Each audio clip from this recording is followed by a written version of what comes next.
আমরা ইনশাআল্লাহ একসাথে কাজ করব এই দেশের জন্য।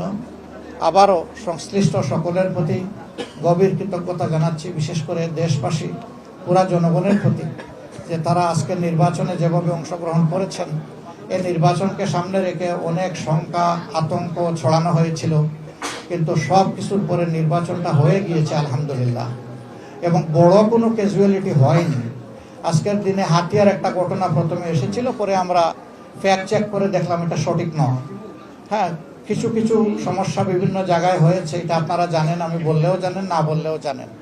আমি এখন আর এগুলা উল্লেখ করার মধ্যে কোনো কল্যাণ দেখছি না, এই জন্য এগুলো উল্লেখও করতে চাই না। মানুষের সমাজ একসাথে চলতে গেলে ভুলভ্রান্তি হতেই পারে। এই আসনেও যিনি আমার প্রতিদ্বন্দ্বী ছিলেন, তিনিও আমার সহযোগী ছিলেন। আমরা আজকেও দুইবার আমাদের একসাথে দেখা হয়েছে। যখন আমরা নির্বাচনী এই লড়াইয়ে অবতীর্ণ হয়েছি, জয় একজনেরই হবে, বাকিরা এটা মেনে নেবে, এটাই স্বাভাবিক। তো আমরা একজনের জয় হলেও আমি মনে করি যে এটা আমাদের সকলের জয়। এবং যারা এই নির্বাচনে অংশগ্রহণ করেছেন, অন্তত এই আসনের ভালো মন্দ বিষয়ে আমি যদি নির্বাচিত হই আল্লাহ তাআলার ইচ্ছায়, তাহলে আমি তাদের সকলকে সাথে নিয়েই কাজ করবো ইনশাআল্লাহ। তাদের পরামর্শ নিব, তাদের সহযোগিতা নিব।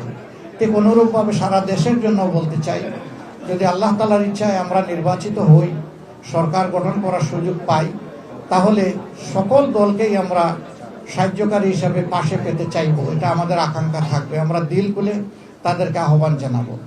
ঠিক একটা দেশ বিশ্বে একা চলতে পারবে না, এই জন্যে প্রবাসে বিদেশে দেশে দুনিয়ার যত গুরুত্বপূর্ণ দেশের সাথে আমাদের বন্ধুত্বপূর্ণ সম্পর্ক আছে, আমাদের প্রতিবেশী দেশ সহ, ইনশাআল্লাহ আমরা তাদের সবার সাথে একসাথে কাজ করব।